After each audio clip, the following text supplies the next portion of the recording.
श्रीमा श्री अरविंद यही श्री अरविंद पाठचक्र ऑनलाइन माध्यम योगदान करथिबा भाई बापा मान नमस्कार। आज आलोच्य विषय मु किपरि साधना करिबि साधना करिबि यही प्रसंग आलोचना करने निमंते कोरापुट जिला राममंडली विजयपा सस्मिता मिश्र को मु अनुरोध करुछि। सस्मिता बा तांकर वक्तव्य प्रदान करंतु। करुणामयी माँ परम प्रभु श्री अरविंद पाद पद्म मोर प्रणाम एवं श्री अरविंद पाठचक्र योगदान करथिबा एवं अंशग्रहण करथिबा समस्त मातृ अभिप्स अपा भाई को प्रणाम। आज आलोचनार विषयटी रही मु किपरि साधना करिबि। यह एक प्रश्न जे आमे साधना करूछु बोली आम भितरे धारणा रही तार विभिन्न उपाय विभिन्न मार्ग आमे अनुसरण भी करूछु किंतु वास्तव रे साधनाटी केते दूर अग्रगति करूछि साधना लगी आवश्यक कथा गुडी को आमे केते अनुसरण करूछे ताहा मध्य जानिबार विषय। साधना माने आमे बुझू साधारणतः आमे ध्यान करूथिबु केते जनकर बहुत आग्रह थाए जानिया पाए जे अपा भाई माने किए केते समय ध्यान करछन्ती किए केते समय बही पढुछन्ती किए केते समय नीरव रहउछन्ती कोन सब करिकरी केमती साधना करूछन्ती किए आश्रम रे रहउछन्ती किए घरे रहउछन्ती किए केमिति जीवन बंचुछन्ती तांको विषय जानिबा पाई मध्य गोटे आग्रह आसे कि काहे कि ना स्वतंत्र भाव रे साधना करूछन्ती बोली लागे केतोटी कथा आमे जदि देखु ताहले लागे साधना करा जाउछि नहले साधना होनी बा जदि साधना करूछु आमे डाउट रे रहउछु करूछु कि न करूछु।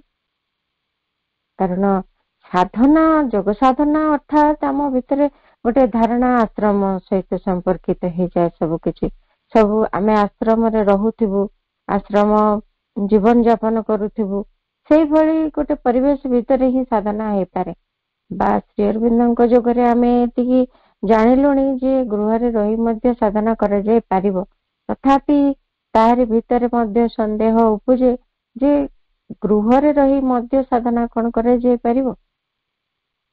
होयतो जो माने आश्रम रे रहउचंती बा आश्रम जीवन यापन करूचंती से माने ही अधिक साधना करूचंती भली मने हुए लागे जेमती हमर साधना पछरे रह जाउछि कि प्रकृति से देखिबा हमर लक्ष्य कोन लक्ष्यटा होछि आमे एई जीवन रे भगवान को अभिव्यक्त करिबो पूर्ण भाव रे भगवान को पाइबो केवल अंतर चेतना बा ऊर्ध्वतर चेतना नहीं कि नुहे निजर समस्त चेतना को नहीं समस्त सत्तार प्रतिटी अंश को नहीं समग्र भाव रे भगवान को सहित मिलित हवा ही साधना यह हमर लक्ष्य ए दिगरे जीवा पाई जहा प्रयास जो मार्ग आमे अनुसरण करूछु ताहा ही साधना जेतेबेले हमर समग्र सत्ता समग्र चेतना समग्र जीवन सबु किछि ही दिव्य हेबा लगी एक आस्पृहा रखिथिबे इच्छा रखिथिबे एवं सेई दिगरे जीवा लगी सतत प्रेरित होउथिबे ये होछि प्रथम कथा। एमिति आम चेतना भितरे किछि रहिबनी जहा भागवत सत्य को प्रकाश न करिकि आवृत करिकि रखिबो ए विषय प्रति सचेतनता आम भितरे थिबो। एमिति किछि रहिबनी जहा कि सामान्यतम भाव रे भी कोठी मिथ्या अज्ञान जो अंधकार निश्चेतनार जेतक प्रभाव कौन स्पर्श ताकू जेमती ग्रहण करू न एमती भावरे एक सचेतन ऑब्जर्वेशन जाओ को हमें कॉन्शियस ऑब्जर्वेशन ଆମ ନିଜ ପାଇଁ ଆମକୁ ନିଜକୁ ରଖିବାକୁ ହବ, ସଚେତନ ଭାବରେ ନିଜକୁ ପର୍ଯ୍ୟବେକ୍ଷଣ କରିବାକୁ ହବ।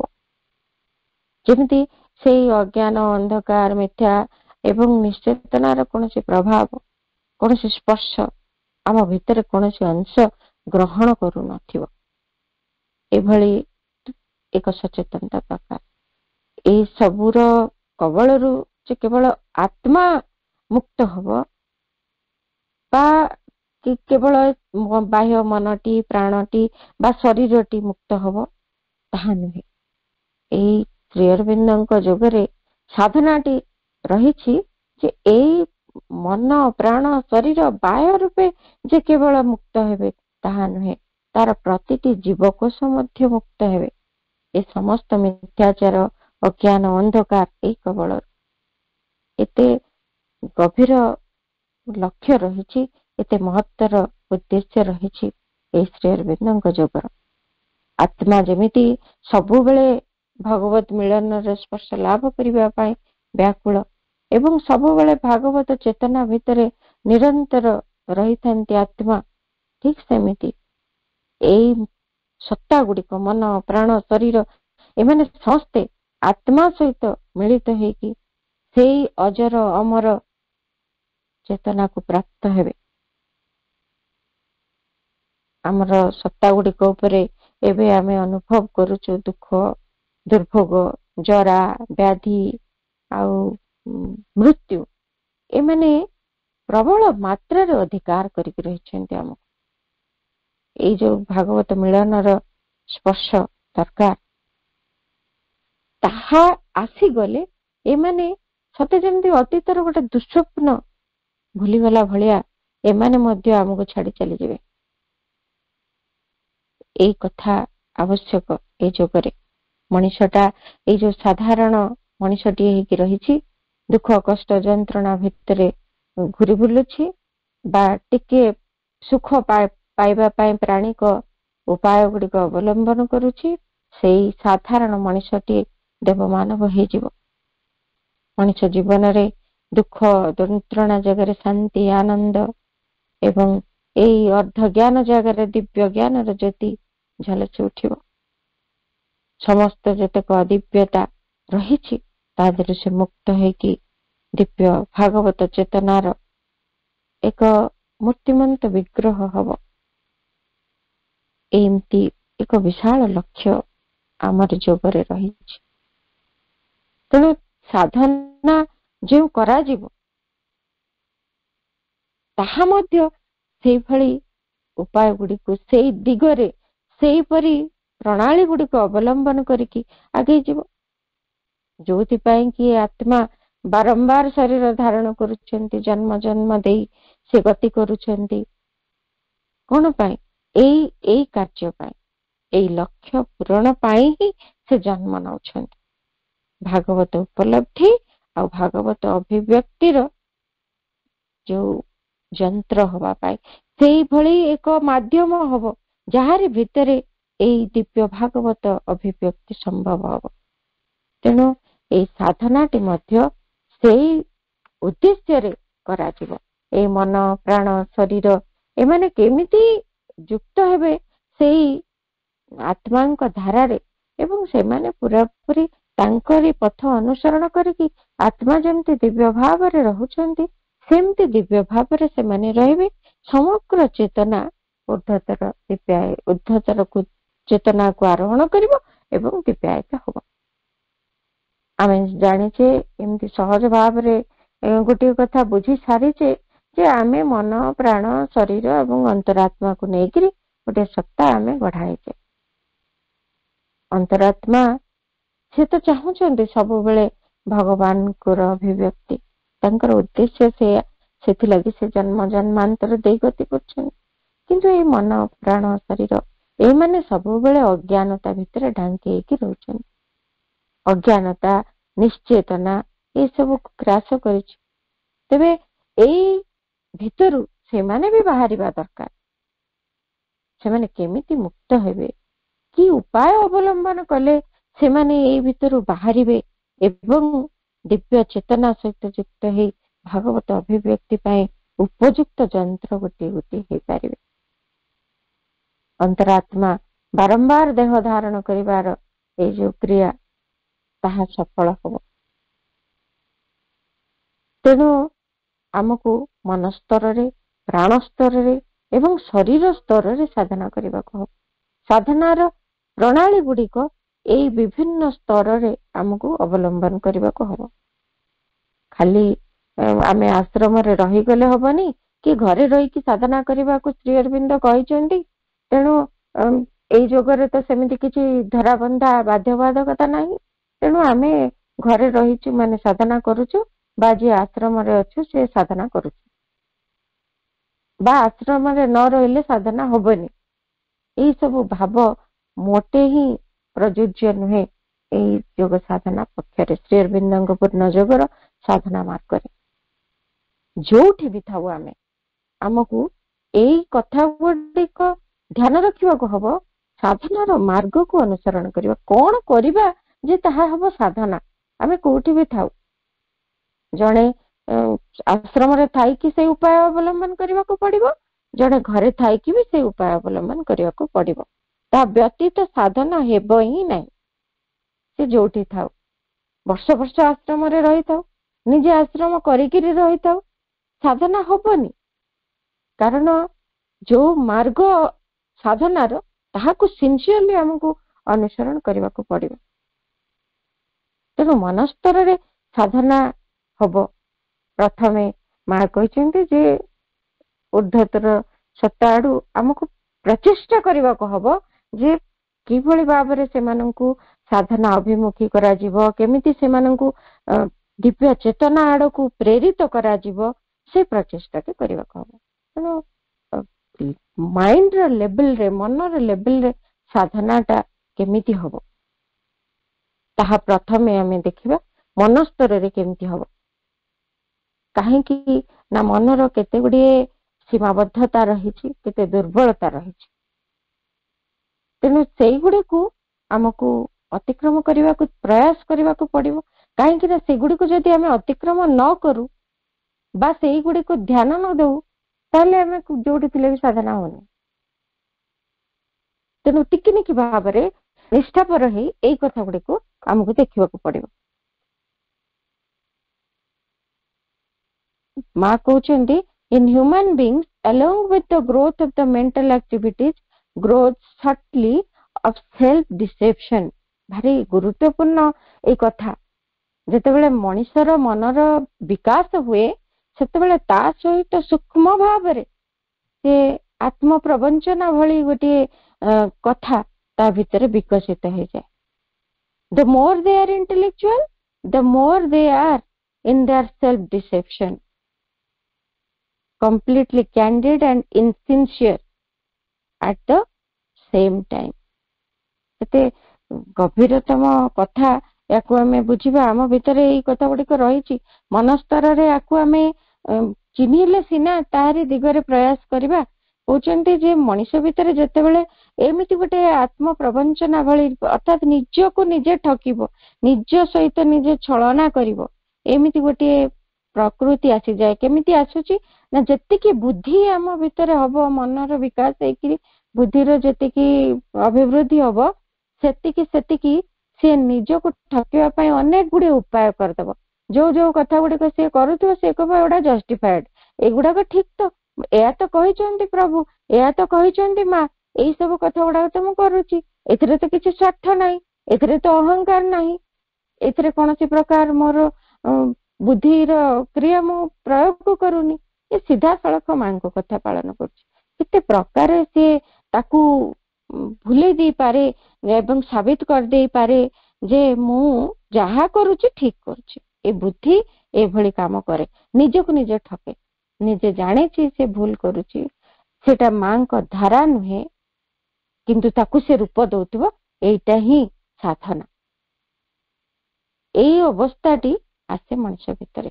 ତେଣୁ ସେଇ ସମୟରେ ସେ କଣ କରେ, ଅନୁଭବ କରେ ଯେ ସେ ଅକପଟ ହେଇକି ରହିଛି, କିନ୍ତୁ ସେତେବେଳେ ନିଷ୍ଠାହୀନତା ବି ତା ଭିତରେ ଥାଏ।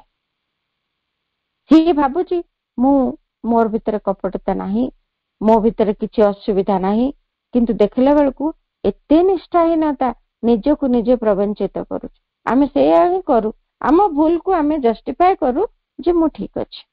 ଯେତେ ଜଣ ଆମକୁ ଆମ ଭୁଲ ଦେଖେଇଦେଲେ ମଧ୍ୟ ଆମ ଭିତରେ ଏମିତି ଗୋଟେ ପ୍ରଚେଷ୍ଟା ସବୁବେଳେ ମନେ ରଖିଥାଏ ଯେ ନାଇଁ ଏଇଟା ମୁଁ ଠିକ କରିଛି, ଏଇଆ ଯଦି ନ ହେଇଥାନ୍ତା ଏଇ କାର୍ଯ୍ୟଟା ହେଇନଥାନ୍ତା, ବା ଏମିତି ମୁଁ କହିକି ଏଇ ଜାଗାରେ ଠିକ କରିଛି, ମୁଁ ଚୁପ ରହିବାଟା ଠିକ ନଥାନ୍ତା।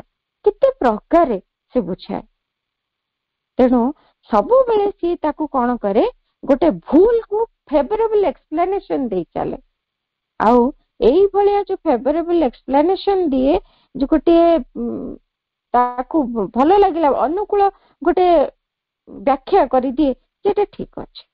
ତେଣୁ ତାହା ଦ୍ୱାରା ସେ କଣ କରେ, ସ୍ପଣ୍ଟେନିୟସଲି ଆଉ ଅଟୋମେଟିକାଲି ତାର ଭୁଲଟି କୁ ସେ ସବୁବେଳେ କରିଚାଲେ ଏବଂ ସେଇ ଭୁଲଟି ଯେତେବେଳେ ଯାଏ ସେ ରିପିଟ କରୁଥାଏ ସେତେବେଳେ ଯାଏ ତାର ଭିତରେ ସାଧନାରେ ବ୍ୟତିକ୍ରମ ରହିଛି, ସେ ସାଧନା କରୁନାହିଁ। ଏଇଠି ଆମେ ଦେଖିବା ଆମେ କୋଉଠି ରହୁଛେ, କୋଉ ଜୀବନ ବଞ୍ଚୁଛେ, ତା ଭିତରେ ଏଇଠି ଏଇ ଜିନିଷଟି ଯଦି ଆମେ ଲକ୍ଷ୍ୟ ନ କରୁଛେ ତାହେଲେ ସାଧନା ଆରମ୍ଭ ହଉନି। ସେମିତି ଚିନ୍ତା କରିବାରେ ମଧ୍ୟ ମନଟି ଏତେ ଅଭ୍ୟସ୍ତ, ତାହାରି ଭିତରେ ବି ସେ ଅସୁବିଧା ରଖେ। ତାହା ବି କହୁଛନ୍ତି ମା, those who think falsely will live in falsehood and misery।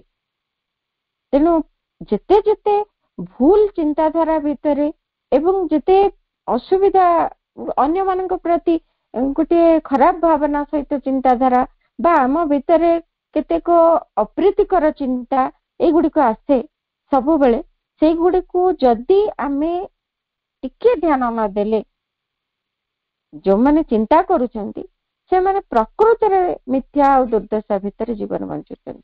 କାରଣ ନିଜେ ସେମାନେ ଚିନ୍ତା କରି କରିକିରି ସେଇ ଚିନ୍ତାର ବଳୟ ଭିତରେ ନିଜେ ଦୁଃଖୀ ହେଇ ପ୍ରତିଟି ମୁହୂର୍ତ୍ତରେ ରହୁଛନ୍ତି,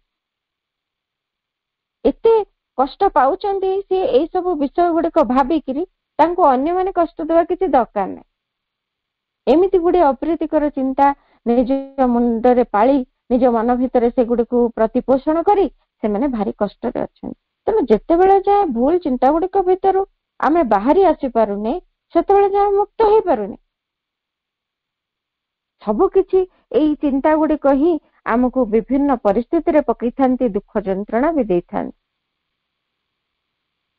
ଏମିତି ଅପ୍ରୀତିକର ଖରାପ ଚିନ୍ତା ଗୁଡାକ ଆମ ଭିତରକୁ ଆସିଯାଏ ବାରମ୍ବାର ବାରମ୍ବାର, କୁଶ୍ଚିତ ଭାବ ଗୁଡିକ ଯୋଉଗୁଡିକ ଆମକୁ ସେଗୁଡିକ ଭଗବାନଙ୍କ ଠାରୁ ଦୂରେଇ ଦିଅନ୍ତି।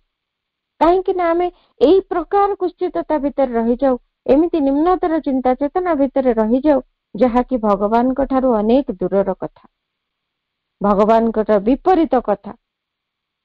ଏବଂ ଆମକୁ ସେତେବେଳେ ସିଏ ବିରୋଧୀ ଶକ୍ତି ହାତରେ ନେଇ ଛାଡିଦିଏ। ଭଗବାନଙ୍କ ପାଖକୁ ତ ଯାଇପାରୁନୁ, ବିରୋଧୀ ଶକ୍ତିର କବଳିତ ହେଇଯାଉ, ଏମିତି ଗୋଟେ ଭୟଙ୍କର ଅବସ୍ଥାରେ ଯାଇ ପଡିଯାଉ। ସାଧନା ନାଁରେ ଆମେ କେତେ ତଳକୁ ଖସିଯାଉ। ମାଙ୍କୁ ସେମିତି ଜଣେ ପଚାରିଲେ ପ୍ରଶ୍ନ ଯେ ମା, I feel a darkness obstructing the back of my head. My head feels heavy and dark. Why has this happened to me and what is it? ମାଙ୍କୁ ପଚାରିଲେ, ମା ମୋର ମଥା ଭିତରେ କିଛି ପ୍ରତିରୋଧ ଯେମିତି କରିକି ରଖିଛି କିଛି ଗୋଟେ ଜିନିଷ, ମୁଁ ସେ ଅନୁଭବ କରୁଛି।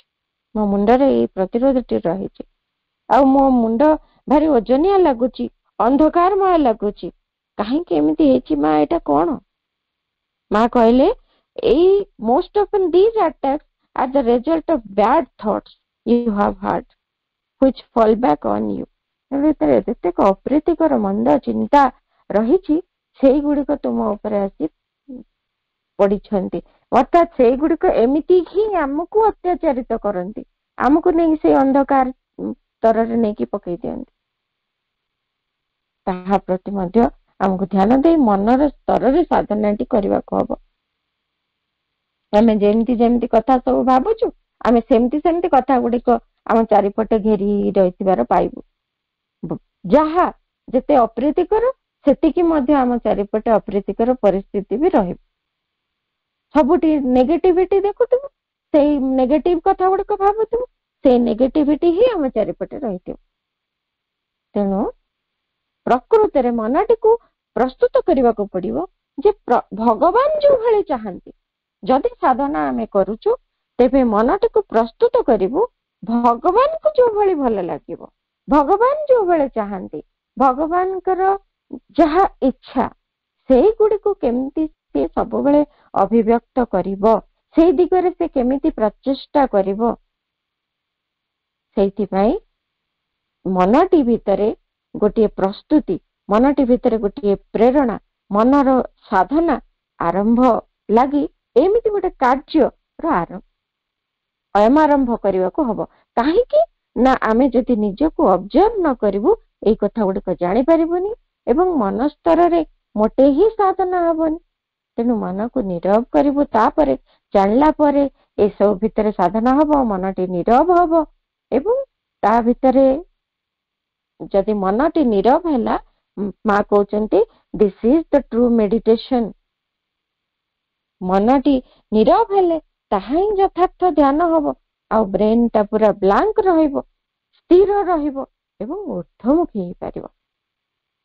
एटा हेले ही ऊर्ध्वतर जो दिव्य प्रभाव को आमे ग्रहण करि पारिबो मन दे एवं मनटी प्रकृत रे साधना करि पारिबो। पुणी कथाटी रही मनर आ गोटे जिनिस सी कौन करे आम कथबार्ता आमर संयमता ना केतेबेले कौन पारू कहलु गसिप कलु जहा को जहा इच्छा भी गाली देदेलु कौन सी परिस्थिति रे पड़िकी मिछ कथा कहलु एगुड़ाक आमर मध्य साधना नुहे आ साधना विषय रे कौन सी निष्ठा नथिले असचेतनता थिले एई सब कथा गुड़िक आम प्रश्रय दे चली था। गोटे मजा लगे सांग मान संगे बस समस्ते खुशी हे गोटे मिछटे कहीदेले सरला कम हसीदेले टिके समस्ते मजा तो एटा किसी गोटे खराब कथा नुहे मन जस्टिफाए भी करे हाँ एतिकी टिके मिछरे जदि समस्ते खुशी होचंती तेने एटा किसी गोटे क्षतिकारक न मु तो काठू टंका नहीं जानी मु तो क्या हैरान करदेनी मु तो क्या कष्ट पकईदेनी समस्ते टिके हसीदेले मु मिछटे कहीदेली कौन हो गला सेठू केते प्रकार जस्टिफिकेशन ए मनर। माँ कहते never tell a lie absolute condition for safety on the path.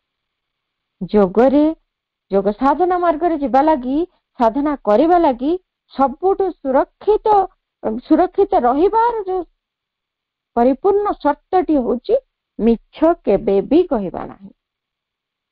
जदि सत कही न होची कौन सी स्थान रे एमती परिस्थिति उपजी पारे आमे सत्यटी उपस्थापन कले सेठी गोटे असुविधा होइजिवो सेठी कहिबानी नीरव बरंग रहिबा ताहा भल किंतु मिछ कहिबानी कि सेठी कौन सी प्रकार परिस्थिति सहित सालिस करबा लगी मिछटी उपस्थापन करदेबा नाही।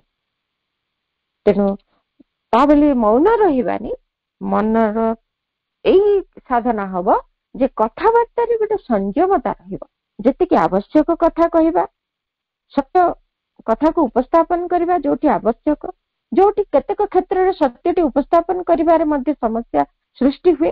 तेणु सेठी सत्यटी न कहिबा नीरव रहिबा बरंग भल जदि देखुछे आमे से कारण कलह भीतर को प्रवेश करिबा कौन ना मु सत कथा कहे मुहरे सत कथा कहे सेटा गंडगोल हेले ही जाऊ एटा साधना नुहे। मनर साधना लगी एई कथा ऊपर मध्ये ध्यान देबाको हबो। गसिप करिबानी कोठी अजथा बाज्य गपसप करिबानी एह प्रति मध्ये ध्यान देले मनर साधना धीरे धीरे अग्रगति करिवो एवं प्रत्येक दिन किछि समय जदि मेडिटेशन कंसंट्रेशन ए दिगरे टिके प्रयास करूथिबा ताहले एई अभ्यासटी मध्ये आमर मन को नीरव करिबा एवं मन को यथार्थ चेतना आड़ को नहीं जिबा लगी एक प्रस्तुति करिदबो। एभली भाबरे मन क्षेत्र रे साधना हबो। तापर प्राण क्षेत्र को आमे आसीबा प्राण केमती वाइटल लेवल रे केमती हमर साधना हबो ताहा मध्ये हमको ध्यान देबाको पड़िबो कारण ए गोटी गोटी सत्ता मानक भितर कोठी ना कोठी तांको भितर सब अपूर्णता गुड़िक लुचि रहिचंती दुर्बलता गुड़िक प्रकटित होउचंती आम जीवनटी को साधनार विच्युत करूछंती। तेणु क्लियरली ए मानकर ए छोट छोट जिनिस गुड़िक त्रुटि विच्युति गुड़िक आमको लक्ष्य रखा पड़ो। भाइटाल क्षेत्र में कौन करा भाइटाल कौन ताहा भी माँ कहते the vital is the seat of our power energy enthusiasm effective dynamism. ए आम प्राणटी प्रकृत रे आम चेतना भितर आमर सत्ता भितर तार सी हूँ क्षमतार केन्द्र शक्तिर केन्द्र उत्साहर केन्द्र एवं क्रियाशीलतार जो प्रभावशाली क्रियाशीलता आम भितर सी ही सृष्टि करिपारे। तेणु आम भितर जो आग्रह आसुची कर्म करबा सब भितर निजको नियोजित करबा जेते शक्ति क्षमता उत्साह सब किछि प्राणरु ही आमे पाउचे। तेणु प्राणर एते सब भल कथा अछि ता भितरे ए शक्ति को आमे ते ठीक भाबरे व्यवहार करि परिबा ताहले ही ठीक हो।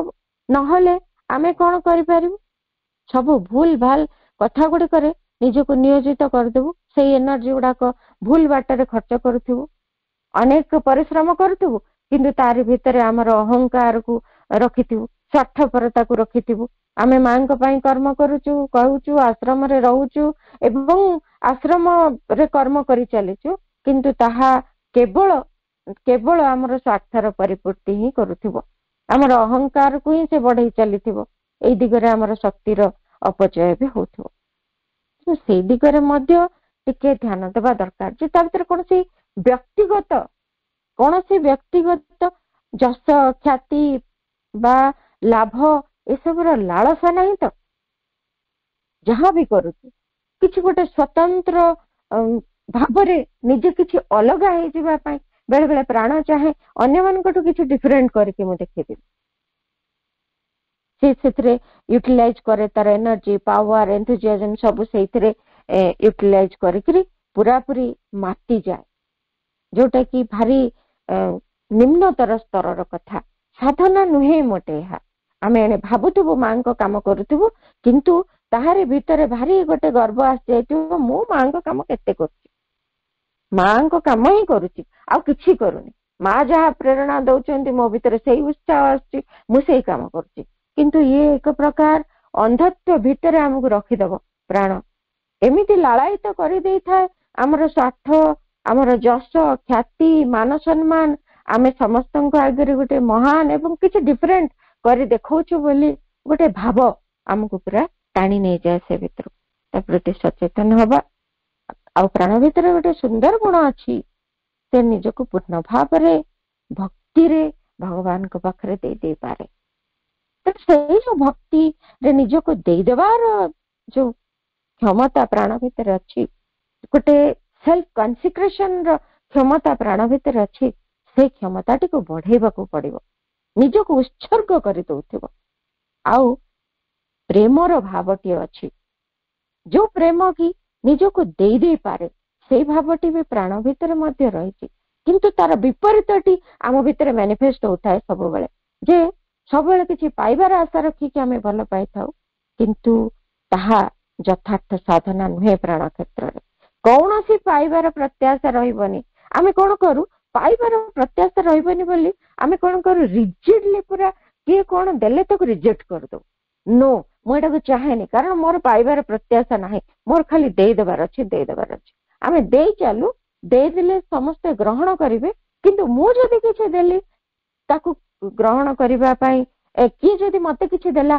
ताकू ग्रहण न करिबा पई भीतर गोटे रिजिडिटी मु कहारिटारु किछि नेबिनी एटा गोटे इगो ए प्रति मध्य सतर्क सचेतन रहबा निजको देई दउथिबा भितरे प्राणर एमिति गोटे विकल अवस्था आसी पहुंचे विकृत अवस्थाटी जे से निजको खाली देई देव नबनी किछि एई गोटे प्रकार अहंकार को अपर पक्ष रे धरिकी निज भितर पाଳି चलथे प्राण क्षेत्र रे एमिति गोटे सचेतनता सहित साधनार आवश्यकता रहिछि आ गोटे स्ट्रांग इमोशन आ गोटे जिनिस अछि प्राणर गोटे अति दृढ़ भावावेग गोटे गभीर भावावेगर अवस्था सम कहा प्रति गोटे अत्यधिक भल पाइबारे से पूरा विह्वलित हो जाए एकदम एमिति हो जाए जे से प्रकार गोटे अटैचमेंट रे से रही जाए एक मानवीय अटैचमेंट एमिति गोटे ह्यूमन अटैचमेंट बोली माँ कहउचंती एमती गोटे ह्यूमन अटैचमेंट भितर रही जाए जे से दुखी हुए, से खाली झुरी हुए, व्याकुल हुए, कांदे, दुख करे, एमती कष्ट भीतर को प्रवेश कर जाए। व्हेराज प्राण भितर गभीर आनंद को उपलब्धि करिवार भी सामर्थ्य अच्छी, सेटाକୁ से चिन्हे ना। साधना भावरे से भावे कि मु साधना करूची किंतु एने दुखरे बुड़ीकी थिबो, भितर तार गोटे किए कांदुथिबो, एई भली भावटी सहित रहिथिबो। तेणु ये प्राण क्षेत्र रे साधना मध्य नुहे। साधना पाई एई विषय सचेतनता रही। तेणु माँ कहते keep your self free from all human attachments and you will be happy. आमे भाबू जे आमे घर लोकन सहित अटैचमेंट सहज रे काटी दो, कहीं ना ये माने सब बंधन रो कारण आम भितर एटा गोटे धारणा ही जाइछि समस्तंकर।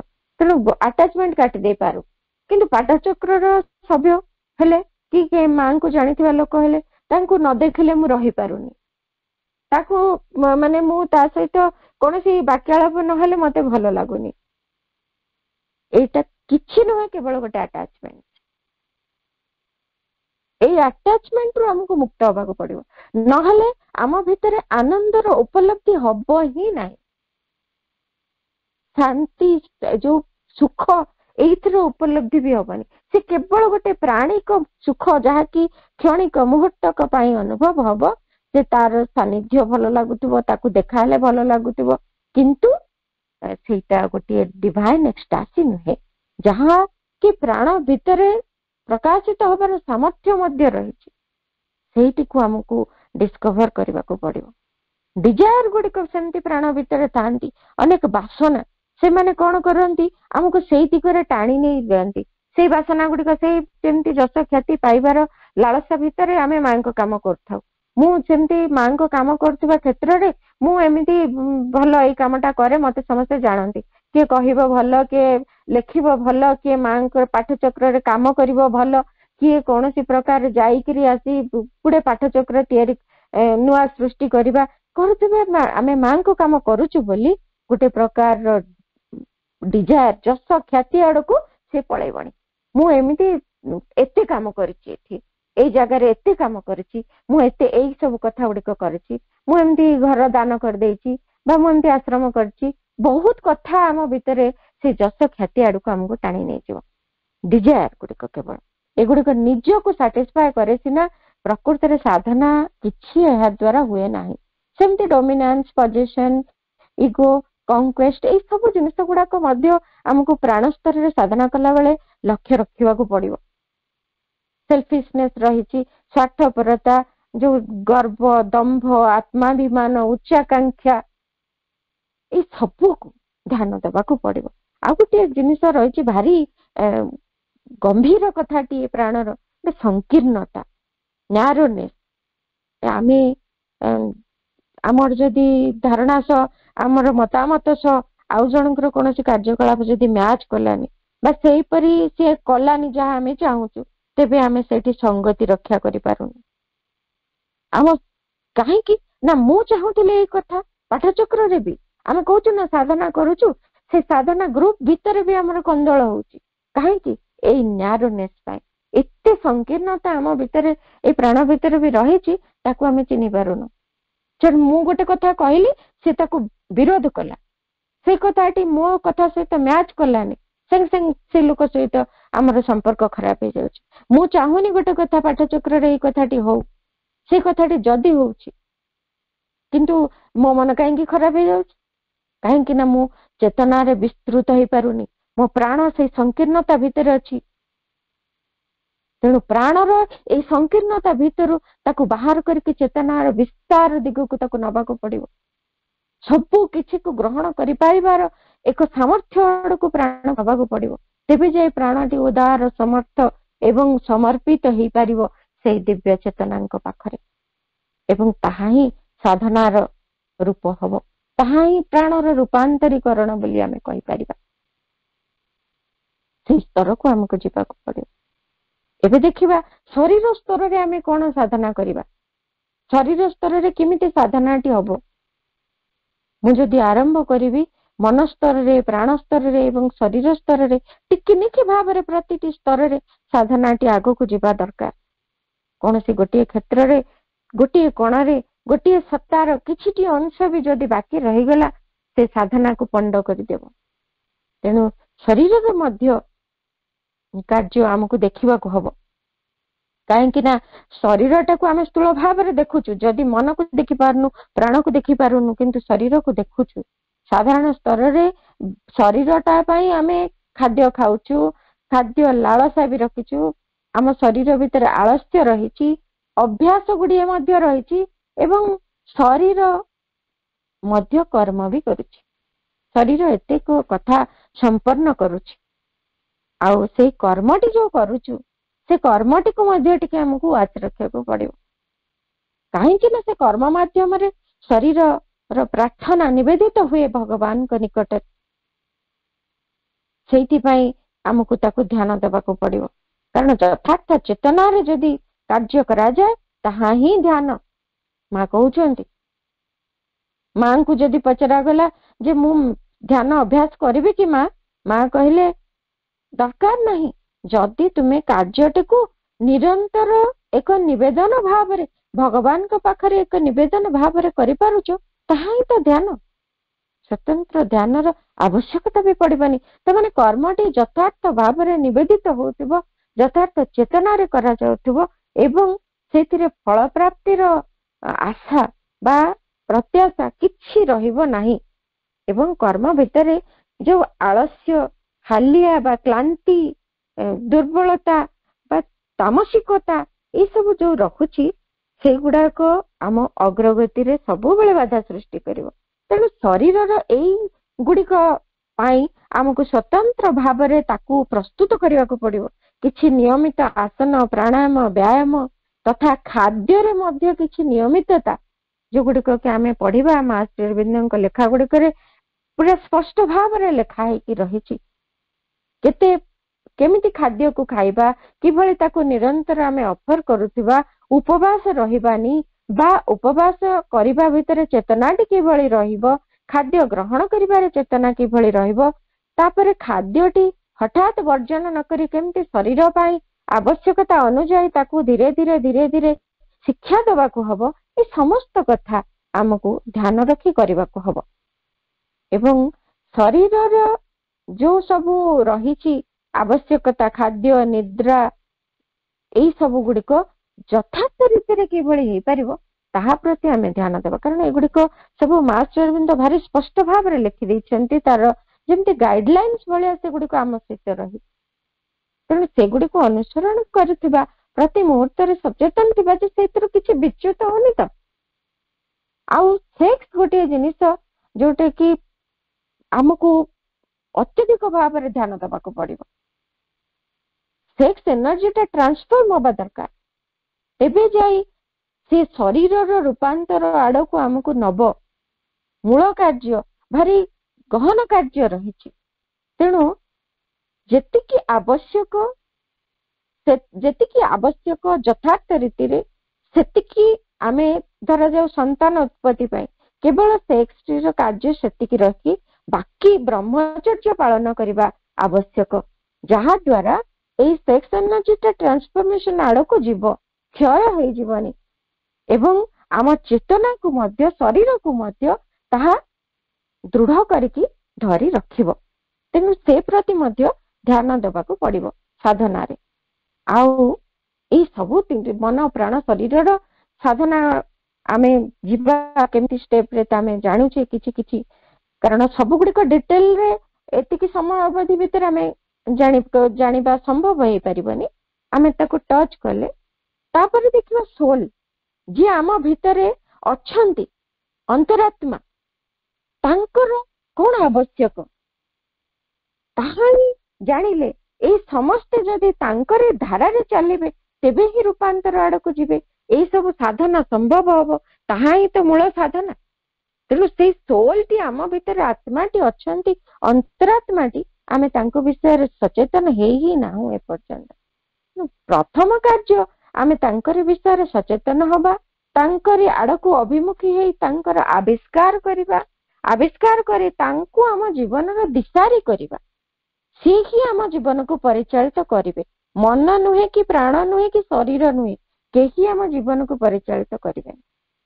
ଏଇ ଯୋଉ ମହାନ ଲକ୍ଷ୍ୟ ରହିଛି, ସେଇ ସାଧନାଟି ପରିପୂର୍ଣ୍ଣ ହବ ସେତେବେଳେ ଯେତେବେଳେ ଆମର ଅନ୍ତରାତ୍ମା, ଆମର ଚୈତ୍ୟ ସତ୍ତା ସମ୍ମୁଖକୁ ଆସିବେ ଏବଂ ମନ ପ୍ରାଣ ଶରୀର ଉପରେ ପୂର୍ଣ୍ଣ କର୍ତ୍ତୃତ୍ୱ ପାଇବେ।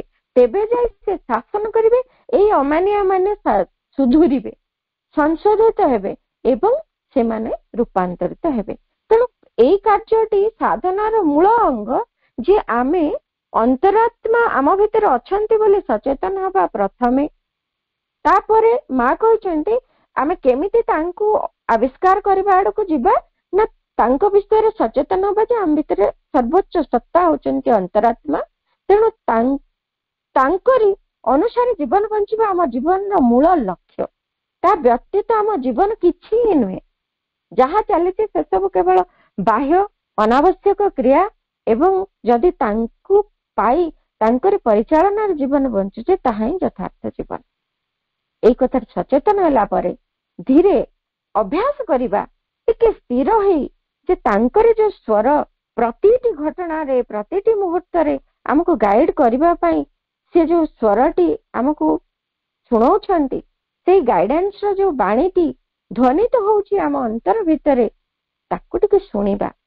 ସେତେବେଳେ ତାକୁ ଶୁଣିବାର ଅଭ୍ୟାସ କରିବା, କାନ ଡେରିବା, କେତେ ପରେ ଆମେ ସେ କଥାକୁ ସ୍ପଷ୍ଟ ଭାବରେ ବି ଶୁଣିବାକୁ ସମର୍ଥ ହବା। ଏମିତି ଶୁଣୁ ଶୁଣୁ ଯାହାଙ୍କର ବାଣୀ ଶୁଣୁଛେ ତାଙ୍କରି ଆଡକୁ ଯିବାର କ୍ରିୟାଟି ଆରମ୍ଭ ହବ ଏବଂ ଧୀରେ ଧୀରେ ତାଙ୍କ ସହିତ ସମ୍ପର୍କିତ ହେଇଯିବା। ସେ ବାଣୀ ମାଧ୍ୟମରେ ତାଙ୍କର ନିକଟତର ହବା ଏବଂ ସେ ବାଣୀକୁ ପାଳୁ ପାଳୁ ତାଙ୍କରି କଥା ମାନିବାରେ ଅଭ୍ୟସ୍ତ ହେଇଯିବା। ତେଣୁ ସେଇଭଳି ଗୋଟେ ସୁନ୍ଦର ପରିସ୍ଥିତି ଆଡକୁ ଆମେ ଯିବା, ତା ଭିତରେ ସାଧନା ଯଥାର୍ଥ ସ୍ତରକୁ ପ୍ରାପ୍ତ ହବ। ସେଇଥିପାଇଁ ଆହୁରି କେତୋଟି କଥା ପଏଣ୍ଟ ୱାଇଜ ମା କହିଛନ୍ତି, ଯୋଉଗୁଡିକ କି ଆମ ଚାରିପଟେ ପ୍ରତ୍ୟେକ ଦିନ ଆମେ ସଂଗଠିତ କରୁଥିବା ସେ କଥା ଗୁଡିକ। ଯେମିତି ଆମ ଚାରିପଟେ ଆମେ ଗୋଟେ ସୁନ୍ଦର ଆଧ୍ୟାତ୍ମିକ ବାତାବରଣଟେ ତିଆରି କରିକି ରଖିବା, ଯୋଉଗୁଡିକ କି ଆମ ସାଧନା ପାଇଁ ସହାୟକ ହବ। ଆଧ୍ୟାତ୍ମିକ ବାତାବରଣ କଣ? ଏଣୁ ତେଣୁ ବାଜ୍ୟ ଗପ ନ କରି, ନିମ୍ନମାନର ଚିନ୍ତା କଳ୍ପନା ନ କରିକି, ସମସ୍ତ କଥା ଗୁଡିକରେ ଗୋଟେ କ୍ରିୟା ପ୍ରତିକ୍ରିୟା ଭିତରେ ପ୍ରବେଶ ନ କରିକି, ଆମେ ଏଣୁ ତେଣୁ ବହି ପତ୍ର ଗୋଟେ ଆଡୁ ସାଡୁ ବହି ନ ପଢିକି କିଛି ଆବଶ୍ୟକୀୟ ସାଧନା ଉପଯୋଗୀ ବହିକୁ ପଢିବା। ଏମିତି କିଛି କାର୍ଯ୍ୟ ଯଦି କରୁଥିବା, କିଛି ସମୟ ଧ୍ୟାନ କରୁଥିବା, ନାମ ଜପ କରୁଥିବା, ମନ୍ତ୍ର ଜପ କରୁଥିବା ଭଗବାନଙ୍କର, ତେବେ କଣ ହବ ନା ଗୋଟେ ସୁନ୍ଦର ଭାବରେ ଆମ ଚତୁଃପାର୍ଶ୍ୱରେ ଗୋଟେ ପରିବେଶଟିଏ ତିଆରି ହବ ଯାହାକି ଆଧ୍ୟାତ୍ମିକ ଭାବରେ ଭରପୁର ହେଇକି ରହିବ। ତା ଭିତରେ କୌଣସି କିଛି ନେଗେଟିଭିଟି ଆମେ ଭର୍ତ୍ତି କରିବାକୁ ଦବାନି। ତାପରେ ଆଉ ଗୋଟେ ପଏଣ୍ଟ କହୁଛନ୍ତି, ଆମ ଭିତରେ ଟିକେ ଅବିଚଳିତ ରହିବାର ଅଭ୍ୟାସ କରିବା। ମା କହୁଛନ୍ତି ଡେଭଲପ ଦ ପାୱାର ଅଫ ଇମୋବିଲିଟି। କୌଣସି ପରିସ୍ଥିତିରେ ଆମେ ସାଙ୍ଗେ ସାଙ୍ଗେ ପ୍ରତିକ୍ରିୟାଶୀଳ ହେଇଯାଉଛୁ। କିଏ କଣ କହିଦେଲେ ଆମକୁ ମାନ ଅପମାନ ଭିତରେ ଅନେକ କଷ୍ଟ ଲାଗୁଛି, କେତେବେଳେ ପ୍ରଶଂସା ଶୁଣିଲେ ଖୁସି ହେଇଯାଉଛୁ, ଅପମାନ ଶୁଣିଲେ ଦୁଃଖୀ ହେଇଯାଉଛୁ, ନିନ୍ଦା ଶୁଣିଲେ ଦୁଃଖୀ ହେଇଯାଉଛୁ, କଷ୍ଟ ହଉଛି। ଏଇ ସବୁଥିରୁ ଟିକେ ସଚେତନ ହେଲେ ଆମେ ଧୀରେ ଧୀରେ ଅବିଚଳିତ ରହିପାରିବା ଅବସ୍ଥାକୁ ଯିବା। ଧୀରେ ଧୀରେ ସମତା ଆଡକୁ ମଧ୍ୟ ଆମେ ଗତି କରିବା, ଆତ୍ମାର ସମତାର ସ୍ପର୍ଶ ପାଇବା। ଯେମିତି ସବୁ ପରିସ୍ଥିତିରେ ଆମେ ଅବିଚଳିତ ରହିପାରୁଥିବା, ଚେତନାରେ ଏକ ସମତ୍ୱର ସ୍ଥିତି ଆମେ ଧାରଣ କରି ରହିପାରୁଥିବା। ତେଣୁ ଧୀରେ ଧୀରେ ଆମେ ସାଧନା କରୁଛେ ସେଇ ସ୍ତରକୁ ଯାଉଥିବା।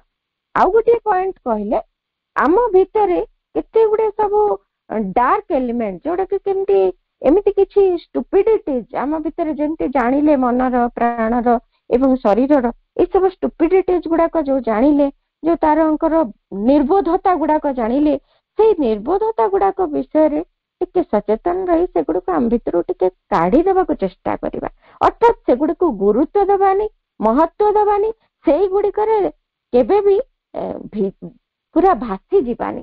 ସେଗୁଡିକ ଠାରୁ ଟିକେ ନିଜକୁ ଦୂରେଇ ରଖିବାର ଚେଷ୍ଟା କରିବା। ଆଉ ଗୋଟେ ଗୁରୁତ୍ୱପୂର୍ଣ୍ଣ କଥା, ଷ୍ଟେପ ବ୍ୟାକ୍ କରିବାକୁ କହୁଛନ୍ତି। प्रत्येक दिन प्रतिटी मुहूर्त किसी निष्पत्ति नबाकू हो किसी क्रिया प्रतिक्रिया दिगरे हो टिके सांगे सांगे कौन से तरबरिया भाव में किसी गोटे कार्य न कर पकई टिके पछकू हटी आसी गोटे मिनिट से आत्मांकर स्वर को शुणा टिके अपेक्षा करवा गोटे सेकेंड भी होना कहीं प्रचेष्टा करवा करू करू करू करू धीरे ताहा विशाल साधना रूप नब एवं आम साधना को सफल कर जितेबाला फ्री समय मिलूची एणे तेणे गपसप न करी से फ्री समय टिके निजको समीक्षा करवा निजको समीक्षा करवा निजको ऑब्जर्व करवा जे मो ठीक बाटरे ठीक साधनार मार्गरे जाउची कि नाही ए कथा मध्य करबा को हबो मा कहउचंती किछि समय पाइले टिके अंतर्मुखी हबा को चेष्टा करबा एकाग्र हबा को चेष्टा करबा ध्यान करबा को चेष्टा करबा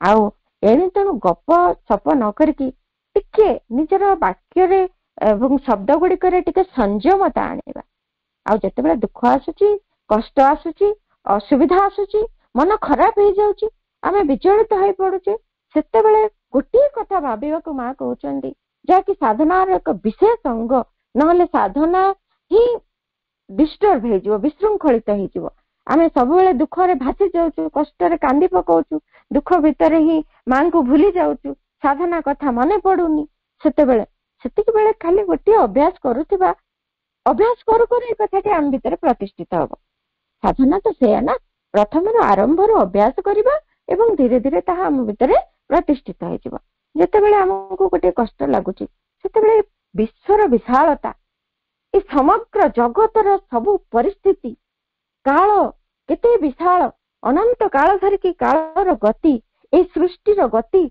सबको टिके भाबिबा तार भितर मु केते क्षुद्र कणिकाटी एडिके छोट जीवटी मु एते एडिकिटिए कथा एडिकिटिए घटना मो जीवन में घटिची जे ताकू नै करी एते व्यस्त होची ए कथाटी कोन ए कथाटी एते गुरुत्वपूर्ण एते बड़ विश्व रे केते नाइ केते घटना घटी जाउची केते केते दुख अछि केते केते सुख अछि ताहारी भितर मो घटना भी केते छोट केते क्षुद्र केते नगण्य मोर अस्तित्व कौन ए कथा जति भाबिबा ए प्रकांडता आगरे विशालता आगरे ए महानता आगरे आम दुख आमर कष्ट केते नगण्य मने हबो एवं आमे सहजरे ता भितर बाहरी आसी पारिबा आ समस्त सहित जो संपर्क आमर रहिबो साधना करुथिला बेले केवल in all is the one self the one divine is all Shri Aurobindo कहउछन्ति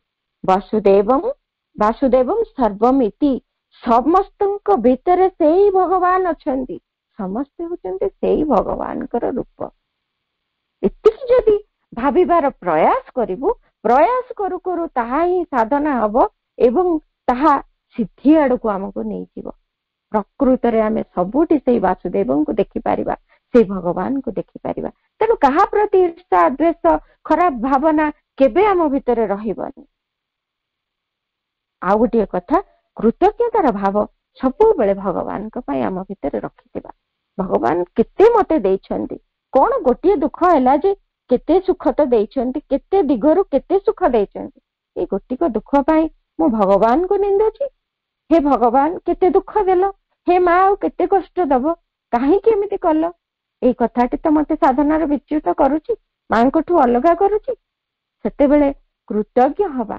केते सुख देइछ ए गोटिक दुख ठीक अछि तार किछि उपयोगिता थिबो निश्चय नहले तो तुमे एमती मते रखि न थांत मते केते तुमे भल पाउछ अशेष कृतज्ञता माँ तुमे एमती मते भल पाउथा तुम कोଳରେ रखिथा एभली गोटे कथा आम भितर सदा सर्वदा रखी मुहूर्त को मुहूर्त से दिव्य चेतना आड़ को जीवा लगी प्रयास करवा एई गोटी गोटी कथा आमे जदि मने रखुथिबा प्रतिटी मुहूर्त रे पाळुथिबा ताहा ही तो साधना ताहा ही आमको से परम सिद्धि आड़ को नहीं जीव से दिव्य परम प्रभु आम भितर अभिव्यक्त हो पारिबे एभली भावरे आमे साधना करि चलिथिबा साधनार सिद्धि तांकरी हातरे कारण से ही साधक से ही साधना